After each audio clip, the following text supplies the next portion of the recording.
Hola chicos, buen día. Esta semana vamos a seguir revisando el tema de ácidos y bases, pero nos vamos a enfocar a lo que son las reacciones ácido-base. La finalidad de estas actividades es que ustedes identifiquen la formación de nuevas sustancias en reacciones ácido-base sencillas.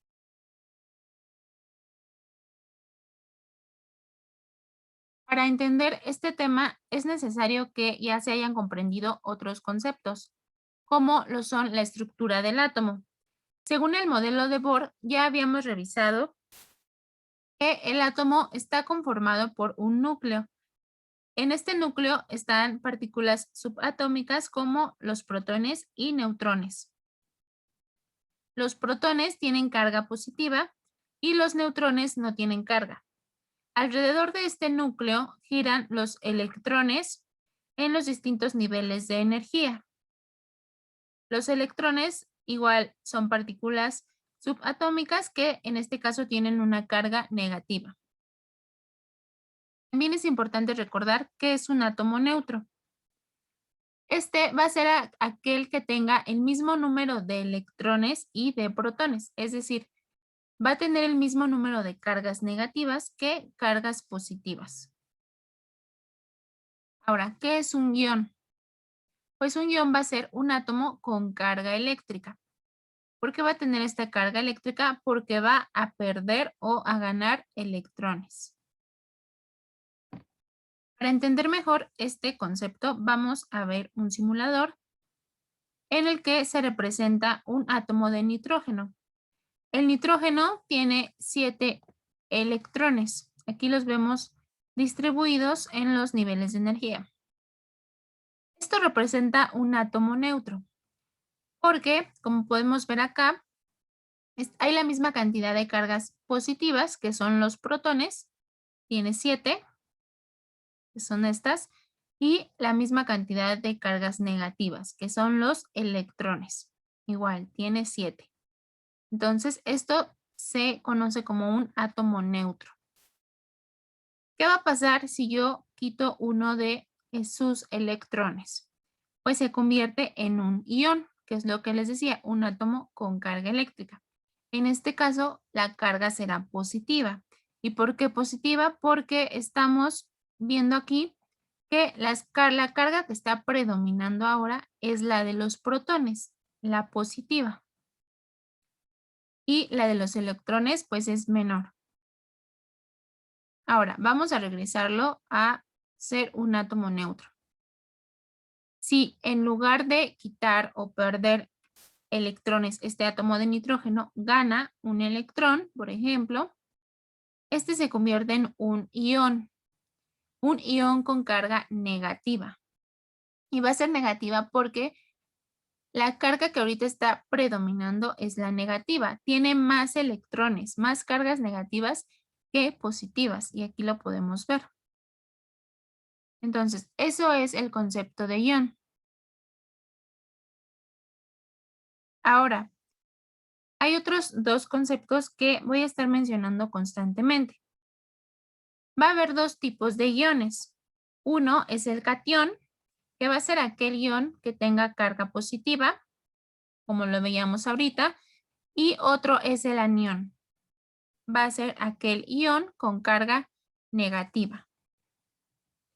Si volvemos a nuestro simulador, por ejemplo, aquí cuando yo añadí un electrón a este átomo de nitrógeno, se convirtió en un ion con carga negativa. O dicho de otra manera, esto es un anión.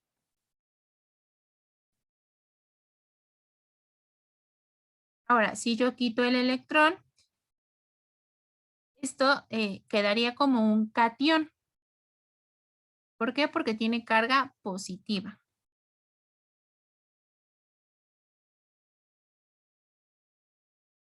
Ahora, ya que se haya entendido estos conceptos, ya podemos avanzar en nuestra explicación. Ahora, los ácidos, por regla general, van a tener uno o más átomos de hidrógeno en su molécula.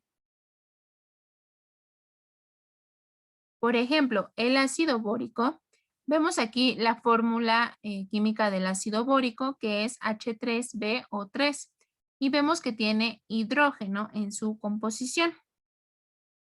Algunos ácidos van a tener el hidrógeno al principio de la fórmula. Entonces, cuando veamos esto, podemos identificar fácilmente que se trata de un ácido. Y bueno, vemos aquí que nos dice que son átomos de hidrógeno con carga positiva, es decir, son cationes de hidrógeno. Ahora, ¿qué va a pasar con las bases? Que tienen un grupo hidroxilo o H con carga negativa en su molécula. Un ejemplo es el hidróxido de litio. Si vemos la fórmula es LiOH. Y vemos aquí el grupo hidroxilo. Este siempre va a tener una carga negativa, es decir, es un anión hidroxilo.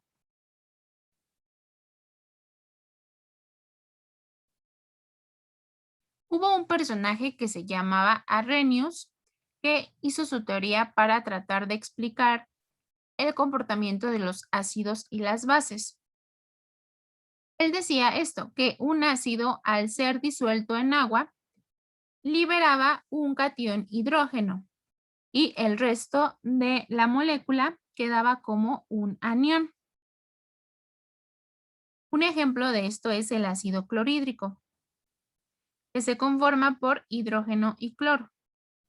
Al disolverse en agua, liberaría un catión hidrógeno y el cloro sería liberado como un anión cloruro. Aquí vemos otro ejemplo, el ácido nítrico.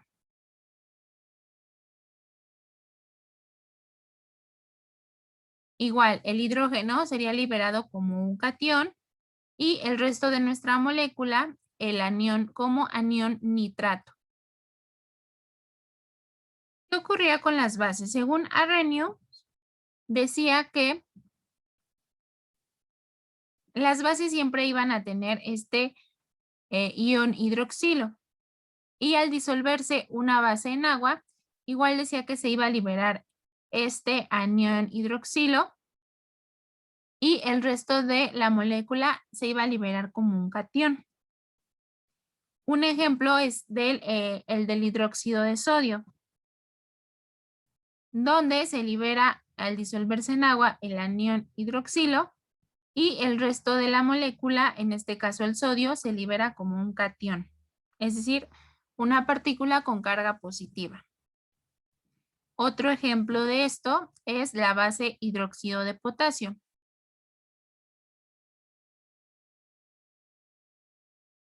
donde se libera el anión hidroxilo y el resto de la molécula, que en este caso es el potasio, como un catión.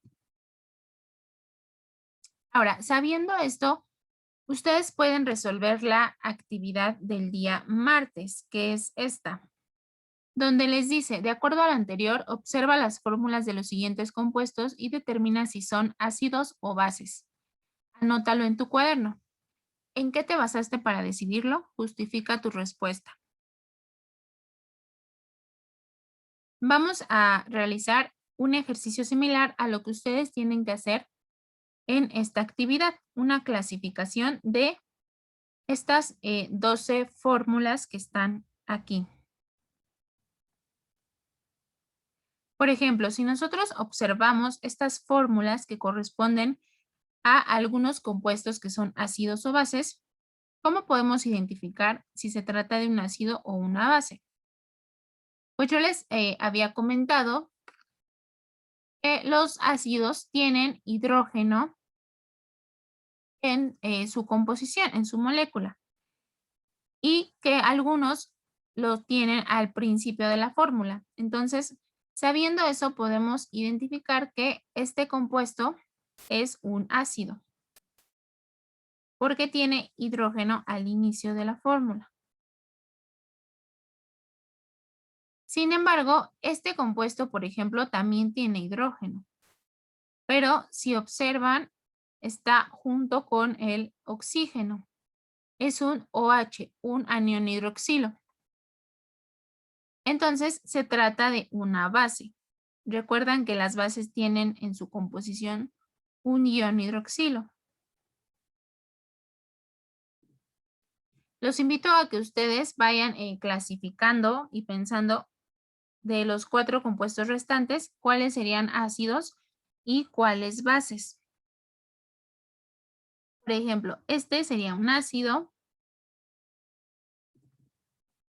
Esta es una base, el hidróxido de plata.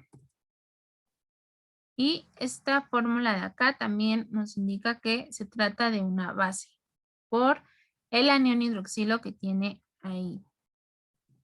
Y este último sería un ácido. Algo similar ustedes tienen que revisar en estas fórmulas para identificar si se trata de un ácido o una base.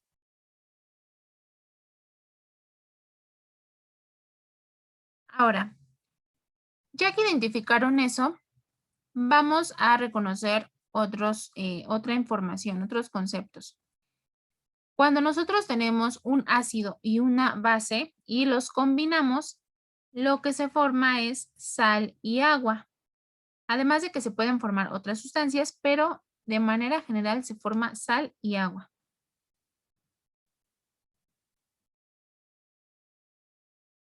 A eso se le llama reacción de neutralización o reacción ácido-base, cuando se combinan un ácido y una base y se obtienen productos o sustancias nuevas. En este caso, sal y agua. Veamos algunos ejemplos para que ustedes puedan resolver la actividad correspondiente al día jueves, que es esta, donde les dice, de acuerdo a lo anterior, completa las siguientes reacciones ácido-base, anota los nombres de cada sustancia, investígalos de ser necesario.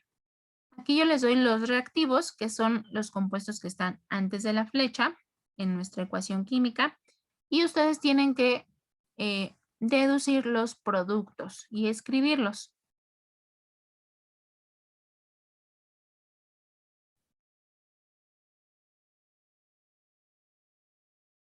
Ahora, veamos este ejemplo.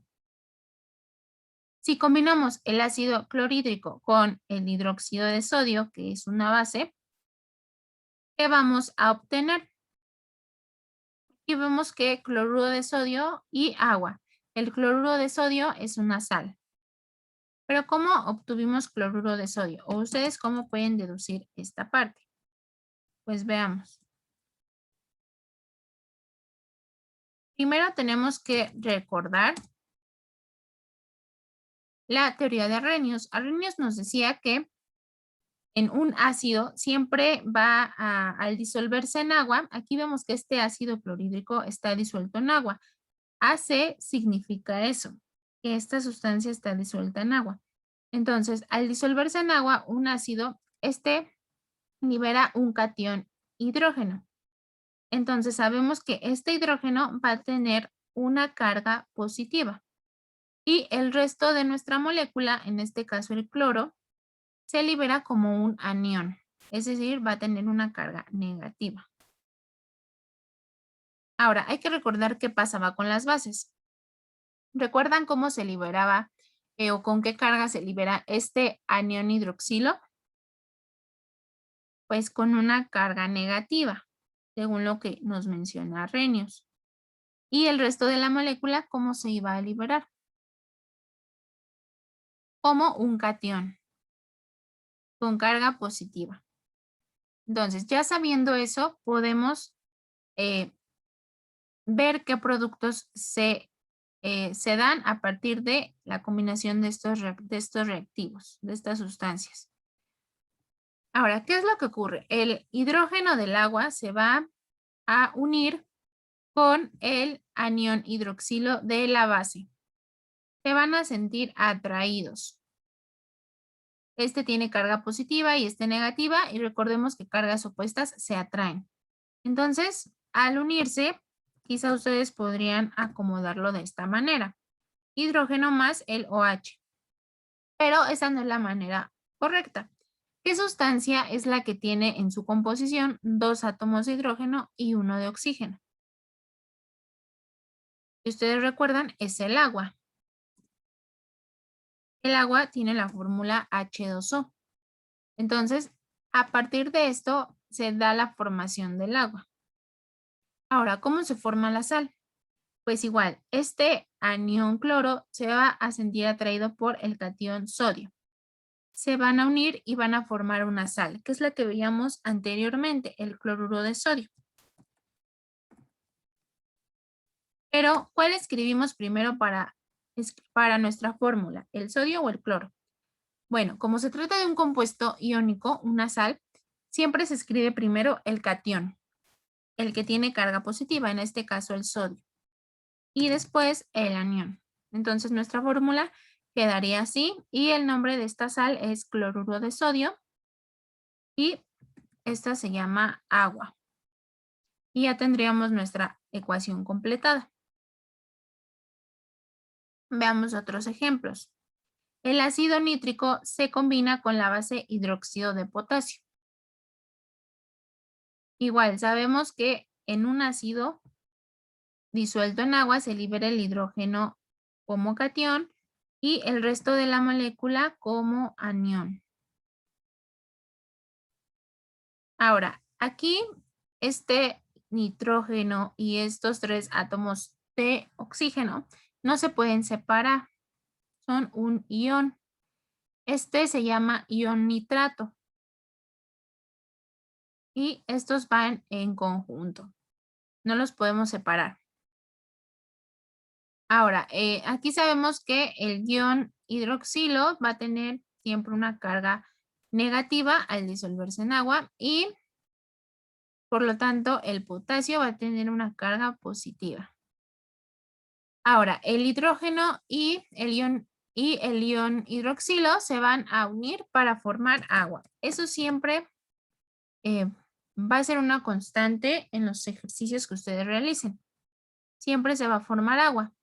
Aquí no coloco este 2 como subíndice porque no me lo permite el documento, pero demos por entendido que este es un subíndice.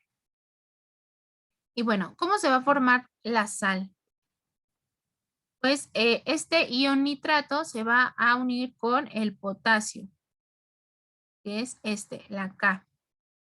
¿Cuál escribiríamos primero? Pues el potasio, que es el catión. Y quedaría así nuestra fórmula. Aquí lo voy a colocar de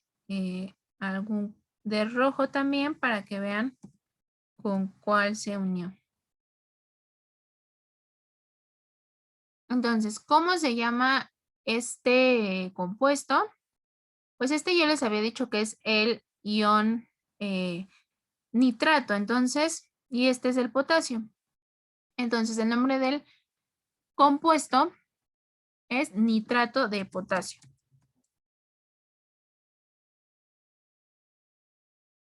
Se dan cuenta, se nombra de derecha a izquierda. Y esta es el agua. Ok. Ahora, vamos con otro ejemplo. El ácido clorhídrico se combina con la base hidróxido de potasio. En el caso del agua va a ser exactamente lo mismo.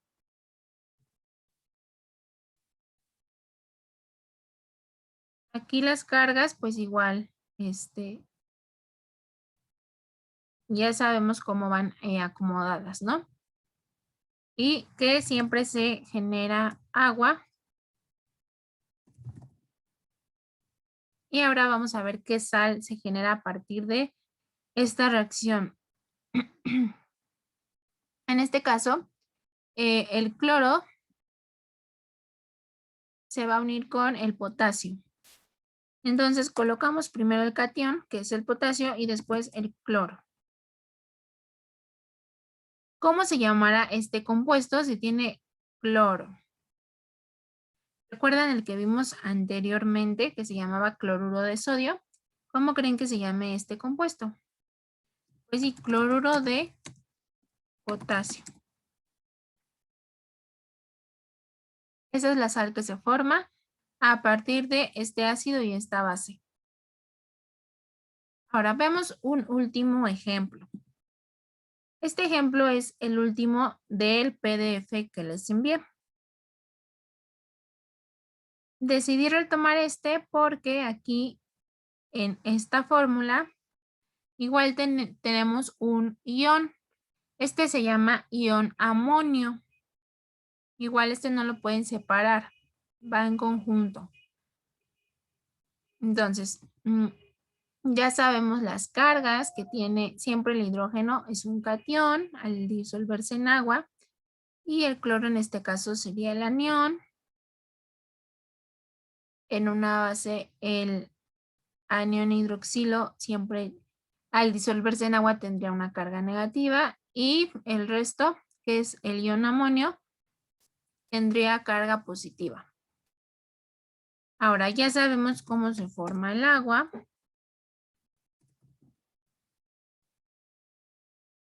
¿Y cuál sería nuestra sal? Pues primero escribimos el catión, el positivo, NH4. Y después sería el cloro. Y así quedaría nuestra fórmula.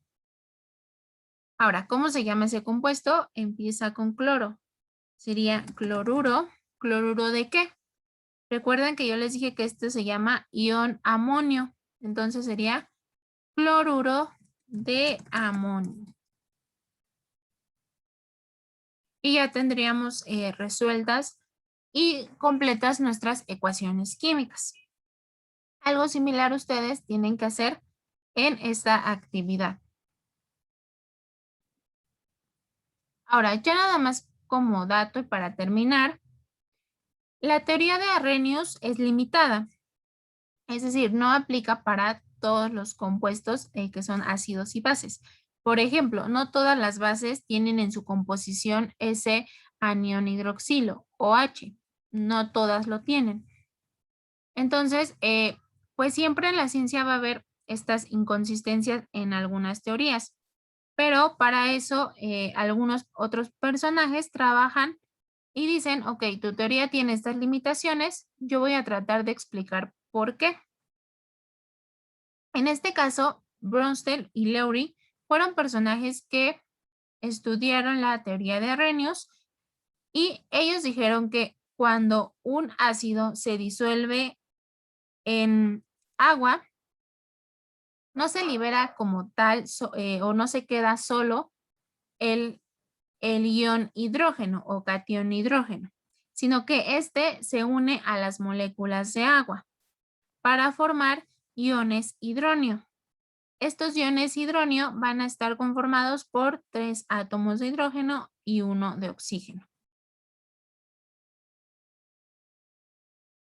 Y bueno, eso sería todo respecto a este tema y el cómo resolver las actividades de esta semana. Espero que tengan un lindo día, cuídense mucho y seguimos en contacto.